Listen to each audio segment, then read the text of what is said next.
নমস্কার। কেমন আছেন সবাই? আশা করি খুব ভালো আছেন, ভালো থাকবেন। অনেকদিন পরে এলাম আপনাদের সম্মুখে, কারণ সময় নেই। এই যে চলতেছিল পৌষ পরব, টুসু পূজা, তার কারণে এইসব ভিডিও করার সময় হয়নি। তারপরে অনেক সাউন্ড এখানে, ডিজে গান বাজতে থাকে, তাই করতে পারা যায় না। তো আজকে ভাবলাম, সেদিন আপনাদেরকে দেওয়া হয়েছিল উচ্চাটনের মন্ত্র বা আর দুটি প্রয়োগ। তো এগুলো করতে গেলে এর সমস্ত নিয়ম আপনাকে জানতে হবে।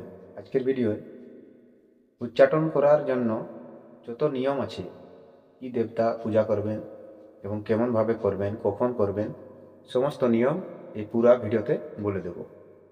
তো ভিডিও একটু লম্বা হতে পারে, তো ভিডিওটি সম্পূর্ণ দেখবেন যদি আপনি উচ্চাটন করতে চান, আর আপনি করতেও পারবেন। তো না দেখলে বুঝতে পারবেন না। তো দেখুন, প্রথমে বলে রাখি যে ভিডিও শেষ পর্যন্ত না দেখলে আপনি বুঝতে পারবেন না, আর পরে করতেও পারবেন না। যদি করার ইচ্ছা থাকে তাহলে শেষ পর্যন্তই দেখবেন। তো দেখুন, যে প্রথমে তার দেবী দেবতা আছে, উচ্চাটনের কর্মের দেবতা হলো দুর্গা। দুর্গা দ্বারাই উচ্চাটন করা হবে। তো বলা হয়েছে এই কর্ম সূর্যোদয়ের পর তৃতীয় দণ্ডদোষের মধ্যে কাজটি শেষ করতে হবে এবং এটি বায়ুকোণে বসে করতে হবে। বায়ুকোণে বসে করবেন। আরও যে দেখুন, কি কি বললাম আগেই, যে ভিডিও একটু লম্বা হবে, বিরক্ত হবেন না, আর ভিডিওটি দেখবেন তবেই বুঝতে পারবেন। দিন অথবা যেগুলো সমস্ত নিয়ম আছে সেগুলো বলছি। দেখুন, চতুর্থী, ষষ্ঠী বা অষ্টমী যুক্ত শনিবারে এই কর্ম সমাপন করিতে হইবে।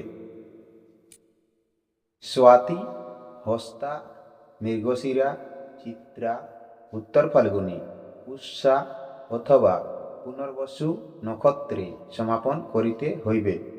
এই দিনগুলো দেখতে হবে, পঞ্জিকা অনুসারে যেমনভাবে দিন দেওয়া থাকবে এই দিন অনুসারে এই কাজটি করতে হবে, তবেই কাজ হবে।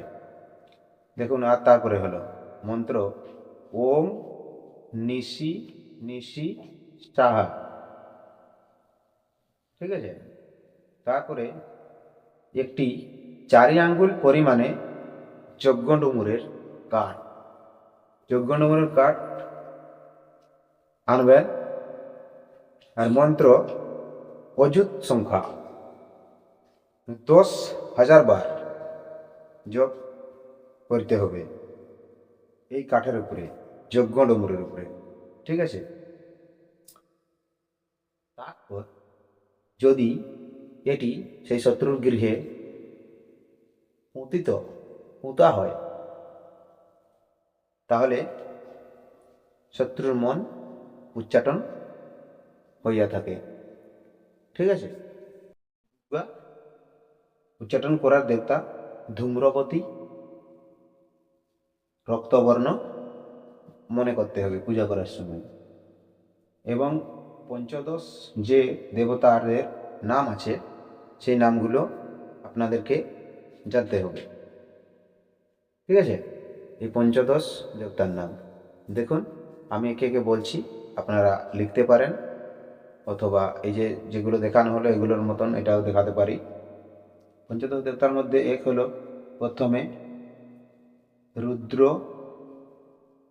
কুঞ্জ, গরুড়, গন্ধর্ব, যক্ষ, রক্ষ, অহি, কিন্নর, পিশাচ, ভূত, দৈত্য, ইন্দ্র, সিদ্ধ, বিদ্যাধর ও অসুর।